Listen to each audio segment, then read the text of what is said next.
Bismillahir Rahmanir Rahim. Alhamdulillahi Rabbil Alameen. Wassalatu wassalam ala Sayyidina Muhammadin wa ala alihi wa sahbihi ajmain.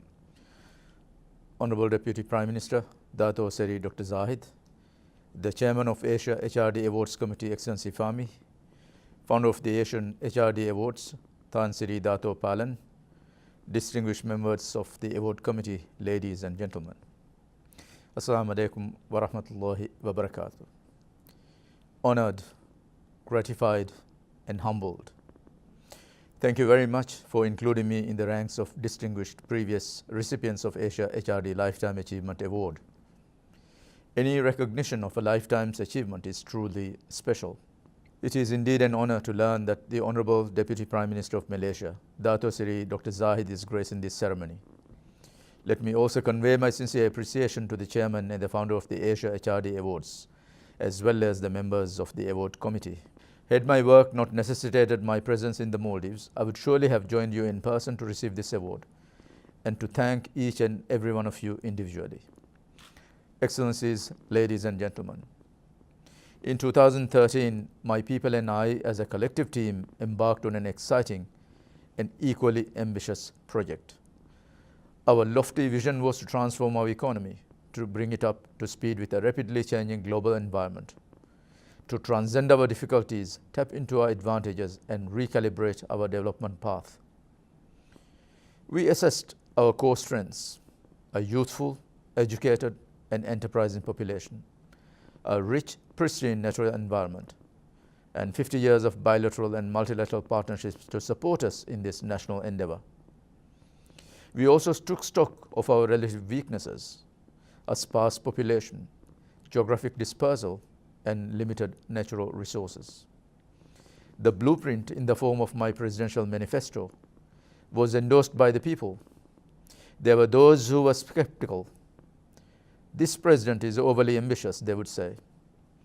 Decades of slow and steady socio-economic advancement had, I argued, lulled even our brightest minds into accepting the status quo. I was convinced that we had set our bar too low. I set off with a resolute faith in the abilities of our youth.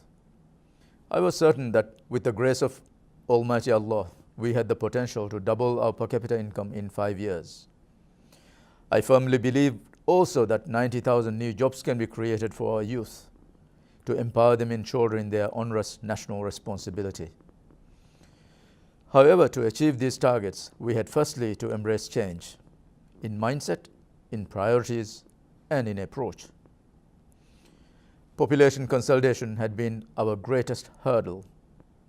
Resident on nearly 200 islands, meeting our people's aspirations and expectations, including essential services, had always been a Herculean task. Geographic dispersal had resulted in income disparity. Connectivity had emerged as a primary challenge for introduction of fresh economic initiatives.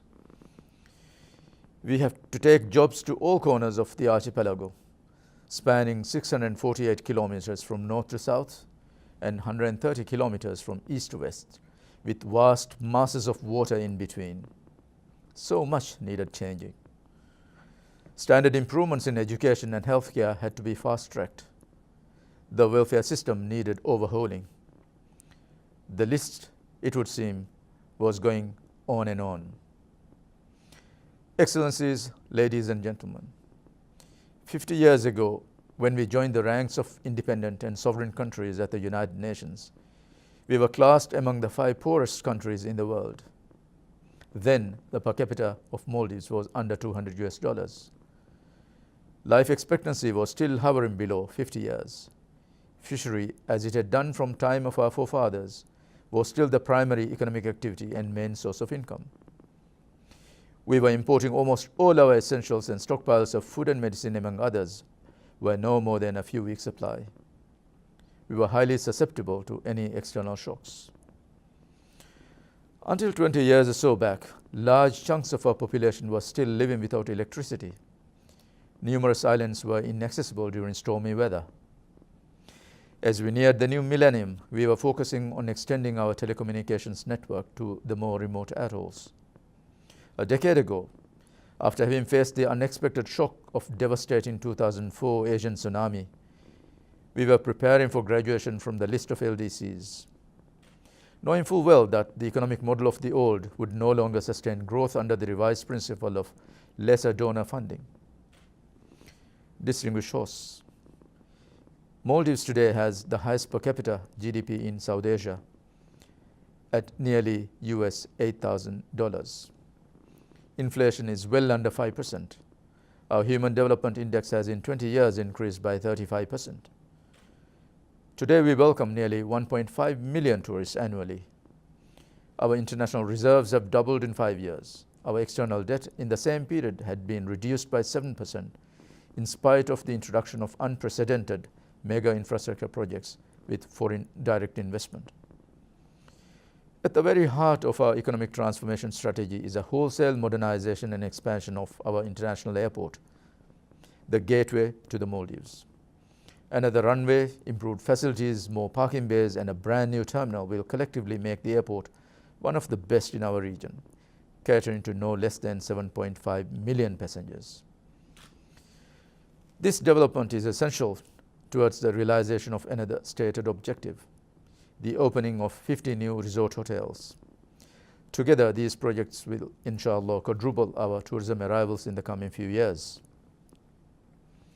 The population consolidation conundrum, we believe, can be solved through the development of a brand new modern city, the Hulumale Youth City. As you listen to this address in the heart of the magnificent Putrajaya, it is indeed fitting for me to introduce you to Hulumale Youth City. With every modern convenience, comfortable housing and amenities for nearly 3/4 of our population, the new planned city will be the crown jewel of Greater Male. Situated in the same lagoon as Velana International Airport, the new city will be connected to the capital by a bridge, hopefully operational mid-next year. Excellencies, ladies and gentlemen, we are blessed with one of the highest youth bulges in the world.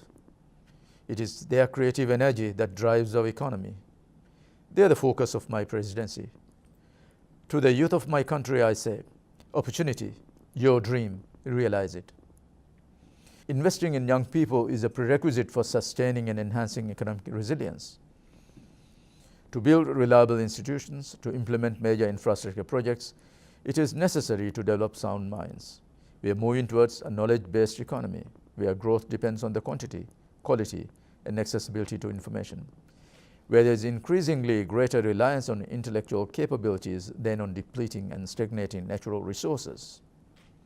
A vision of more prosperous and harmonious Maldives with greater international leverage, a country where its people are empowered to live by their own means as independent, proud, and self-sufficient citizens. Is this asking for too much? Excellencies, today in conferring this award, you are in fact honoring my people, their resolve, their achievements. May I receive this award on their behalf? This is very much an acknowledgement of our collective successes in recent years.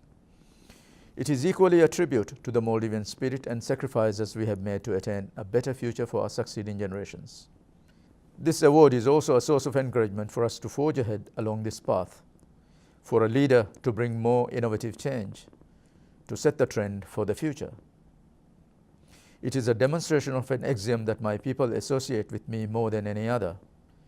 While there is life, there is hope. Thank you for listening. Wassalamu alaikum wa rahmatullahi wa barakatuh.